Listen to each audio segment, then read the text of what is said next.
Hello guys, welcome back to my YouTube channel. मेरा नाम है मिहिर और आप सबका स्वागत है मेरे नर्सिंग यूट्यूब चैनल में। और आज हम पढ़ने वाले हैं obstetric and gynaecology. Okay, so obstetric and gynaecology का मतलब होता है ओबीजी सब्जेक्ट। अब आज हम उसमें क्या क्या पढ़ेंगे, तो पहले हम basic knowledge of obstetrics and gynaecology पढ़ेंगे। सेकेंड हमारा पॉइंट है ओरिजिन ऑफ रिप्रोडक्टिव सिस्टम पढ़ेंगे। नेक्स्ट पॉइंट है फीमेल रिप्रोडक्टिव सिस्टम पढ़ेंगे। और उसके बाद हम पढ़ेंगे कि एक्सटर्नल फीमेल रिप्रोडक्टिव ऑर्गन कौन से है और इंटरनल फीमेल रिप्रोडक्टिव ऑर्गन कौन से है। तो चलिए शुरू करते हैं। Basic information of obstetric and gynaecology. इसमें पहला पॉइंट ये है, फादर ऑफ मॉडर्न गायनेकोलॉजी, जिनका की नाम है doctor James Marion Sims. Doctor James Marion Sims, most IMP MCQ। उनका जो टाइमलाइन था वो था 1813 to 1883। Doctor James Marion was the American physician and surgeon, यानी वो अमेरिकन फिजिशियन भी थे और सर्जन भी थे। और अगर बात करें हम फादर ऑफ इंडियन गायनेकोलॉजी, तो वो थे डॉक्टर नीलकंठ आनंद पुरंडारे। ओके, मतलब एक तरह से डॉक्टर NA पुरु अंडेर कह सकते हैं। नेक्स्ट है origin of reproductive system. So इसमें क्या है, तो till 6 week of pregnancy can't decided male और फीमेल, यानी 6 मंथ तक प्रेगनेंसी के डिसाइड नहीं किया जा सकता कि वो मेल है और फीमेल है। Then first of all germ cell which derive from epiblast around 2-3 weeks of pregnancy. After it from epiblast, germ cell move to yolk cell around 4 weeks of pregnancy. Next, after it from the yolk sac, germ cell moves to genital reach around the 5-6 week of pregnancy. Once it reach at genital reach, it become an different gonad. It develop into either testis, यानी जो mail gonad है वो, और ovary female gonad. Okay, male में testis होती है और female में ओवरीज होती है। Next, if there is male germ cells goes into genital reach, then testes are formed, and these testes from 2 types of cells, यानी जो 2 types of cells होते हैं मेल रिप्रोडक्टिव सिस्टम में, वो कौन से होते हैं, तो फर्स्ट होता है लेडिंग सेल और सेकेंड होता है सर्टोली सेल। अब what is Leydig cell and what is Sertoli cell? तो लेडिंग सेल का मतलब होता है इट कंट्रोल्स LH हार्मोन, वो LH हार्मोन को कंट्रोल करता है। Second, it makes testosterone oblique androgen.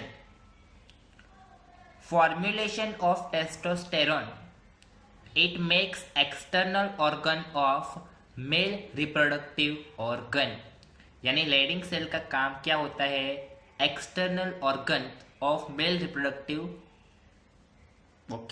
बनाना, यानी मेल रिप्रोडक्टिव सिस्टम के ऑर्गन जो एक्सटर्नल है उनको बनाना।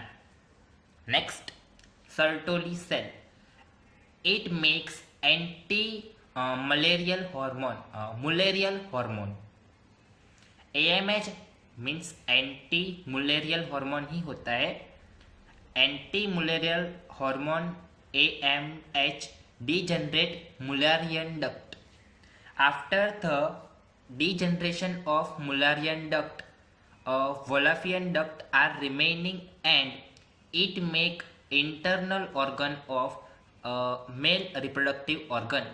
जो एक होता है वो है लेडिंग सेल्स जो बनाते हैं एक्सटर्नल ऑर्गन्स, और दूसरा होता है सर्टोली सेल्स जो बनाते हैं इंटरनल ऑर्गन। नेक्स्ट, सबसे safe method to remember this 4 points. सीड में आप एग्जाम के अंदर जब भी क्वेश्चन में लिखना चाहो तो आप इस फॉर्मेट में लिख सकते हो सीड में एस का मतलब होता है सेमिनल वेसल्स, ई यानी ejaculatory duct, E means epididymis and D means vas deferens. अब अगर हम इसको एग्जैक्टली देखा जाए तो एवरी डॉग सी एवरीथिंग। अगर इसके रियल प्रोसेस के बारे में बात करें तो जो ये सीड का प्रोसेस है वो सीड के तरह नहीं चलता।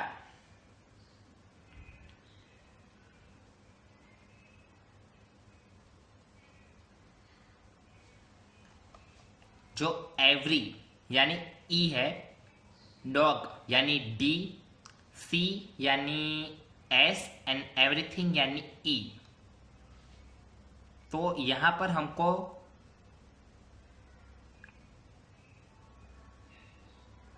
ये देखना है कि रियल पैटर्न के अनुसार अगर हम देखें कि गायनेकोलॉजी की प्रोसेस में क्या ये सीड पैटर्न से चलता है, तो नहीं।